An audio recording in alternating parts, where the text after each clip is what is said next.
Siapa sangka kertas yang kita gunakan untuk mencatat suatu hal yang penting ataupun pelajaran dan bank yang kita gunakan untuk menyimpan uang-uang kita serta makanan atau minuman yang selalu kita konsumsi dalam setiap harinya itu kemungkinan besar ada campur tangan dari satu nama besar, yaitu PT Sinarmas Agro Resort and Technology Tbk atau yang biasa kita kenal dengan Sinarmas. Oke, Assalamualaikum warahmatullahi wabarakatuh. Salam sejahtera bagi kita semuanya.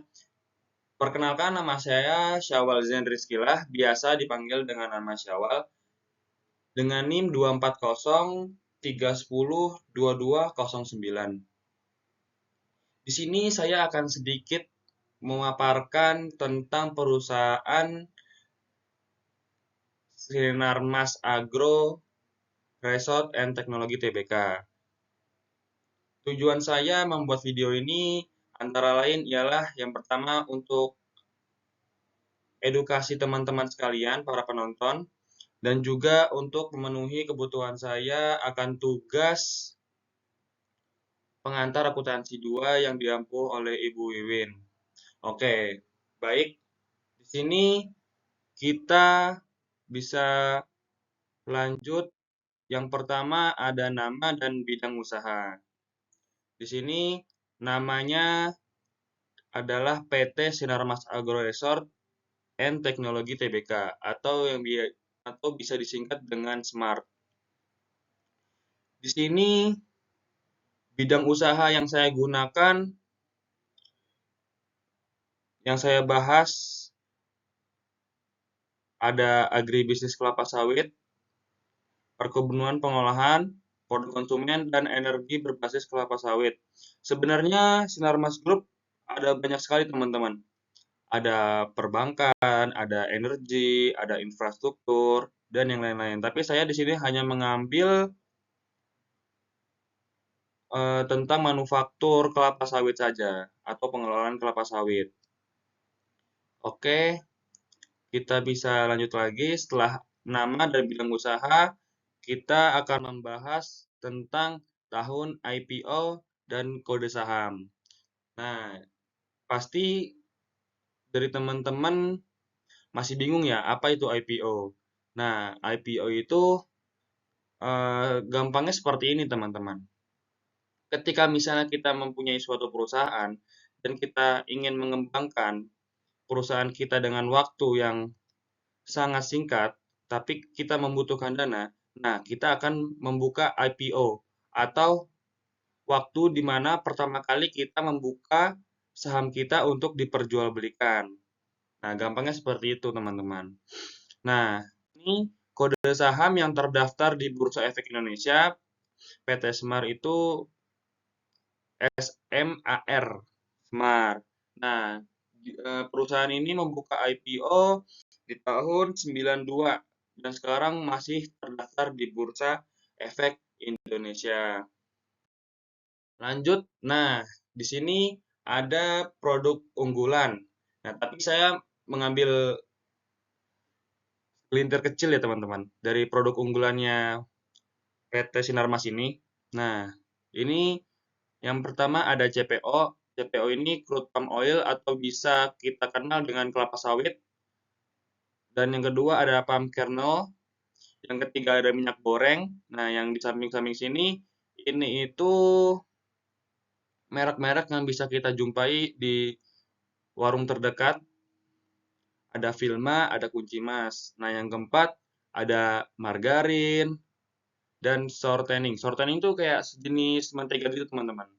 Nah, yang kelima ada biodiesel dan oleokimia. Oleokimia itu kayak turunan dari lemak ya, setahu saya itu lemak dan ini bisa dijadikan deterjen ataupun sabun buat mandi, teman-teman.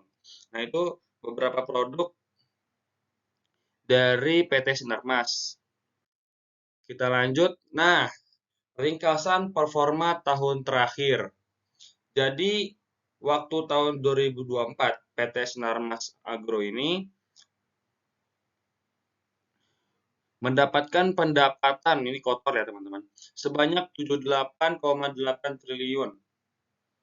naik 18% itu dari tahun 2023. Nah, laba bersihnya berapa? Laba bersihnya sebesar 1,28 triliun atau bisa kita bilang naik 39% dari tahun sebelumnya. Lanjut, waktu tahun 2024, PT Sinarmas Agro EBITDA-nya sebesar 4,21 triliun. EBITDA di sini itu ini teman-teman. Earning, B-nya before, I-nya interest atau bunga, T-nya itu tax atau pajak, D-nya itu depreciation atau depresiasi, A-nya itu amortization atau amortisasi. Nah, seperti itu tuh. Saya yakin teman-teman sudah mengetahui semuanya apa yang saya ucapkan tadi. Tapi karena ini disebut EBITDA, mungkin teman-teman masih agak bingung. Makanya jelaskan, saya saya sebutkan singkatannya satu persatu. Oke, setelah ada ringkasan performa tahun terakhir, kita di sini akan membahas tentang logo dan tagline. Nah, logo Semar itu seperti ini, teman-teman. Ada kombinasi dari warna merah dan warna putih, dan ada tulisan Sinarmas Energy and Mining, energi dan pertambangan. Dan tagline-nya Cultivating Excellent Innovating Growth, atau bisa diartikan dengan menumbuhkan keunggulan, berinovasi, dan bertumbuh. Nah, kurang lebih seperti itulah teman-teman. Nanti teman-teman bisa cek lagi translate bahasa Indonesia seperti apa. Nah, ini ada macam-macam produk dari Smart. Nih, kita bisa lihat ya, ini segelintir kecil ya teman-teman, sebagian kecil. Sebenarnya masih ada sabun dan yang lain-lain. Ada bank juga kan tadi saya sebutkan. Di sini ada minyak goreng kunci mas, minyak goreng Vilma, ada air minum Pristine, ada apa ini margarin dari Vilma, ada root beer, ada Zoda. Nah, banyak saya teman-teman. Setelah macam-macam produk Smart, kita akan ke tempat produksi minyak goreng. Nah, ini kita bisa lihat ya teman-teman. Ini minyak gorengnya diproduksi dengan SOP yang menjaga kualitas dan sterilisasi produk itu sendiri teman-teman. Kita bisa lihat tempatnya sangat bersih dan para pekerjanya juga diwajibkan menggunakan APBD sebagaimana SOP yang sudah diberitahukan sebelumnya. Oke, selanjutnya ada grafik tren pendapatan dan harga saham Smart antara tahun 2021 hingga 2024. Ini sengaja saya membuat seperti ini agar teman-teman semuanya bisa mudah untuk membacanya ataupun tidak boring untuk membacanya. Soalnya kalau misalnya kita membaca grafik tren pendapatan dengan sajian berupa tulisan itu menurut saya agak membosankan teman-teman. Tapi kalau misalnya menggunakan chart seperti ini, nah itu kita bisa melihat nih dari tahun 2021 hingga ke 2024 itu ada perkembangan. Nah, di tahun 2021 itu eh, pendapatannya sekitar 60 triliun dan harga sahamnya sekitar di 2.700. Dan tahun 2022 pendapatan naik jadi sekitar 67 triliun.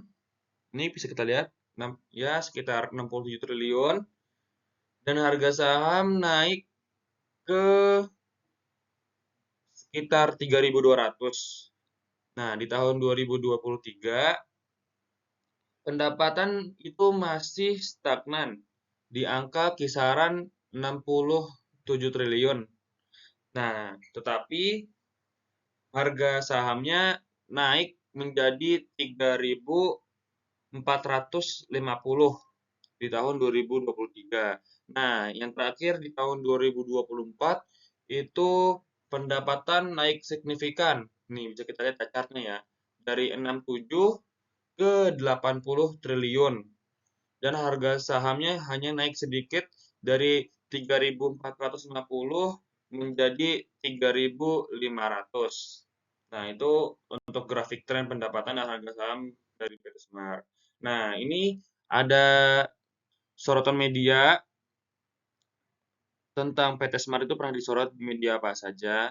Ini ada Market Scanner, APO News, Reuters, situs resmi Smart, Business and Human Rights Resource Center. Nah, di sini bisa teman-teman ulik sendiri ya tentang sorotan media PT Smart. Nah, visi dan misi PT Sinarmas Agro. Visinya menjadi perusahaan agribisnis kelapa sawit berkelanjutan kelas dunia.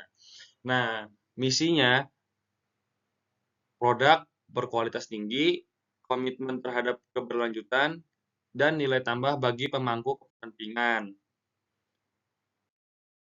Dan yang terakhir ada struktur kepemilikan. Nah, di sini ada 3 struktur. Yang pertama, PT Purimas Sasmita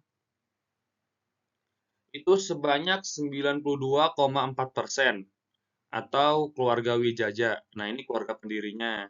Nah, publik itu kepemilikannya hanya di 7,6%.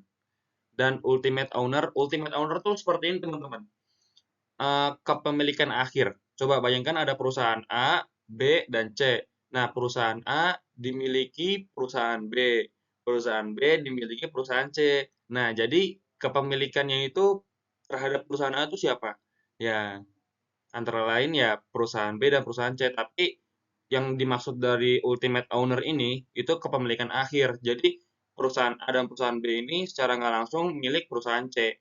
Nah, itu yang disebut ultimate owner.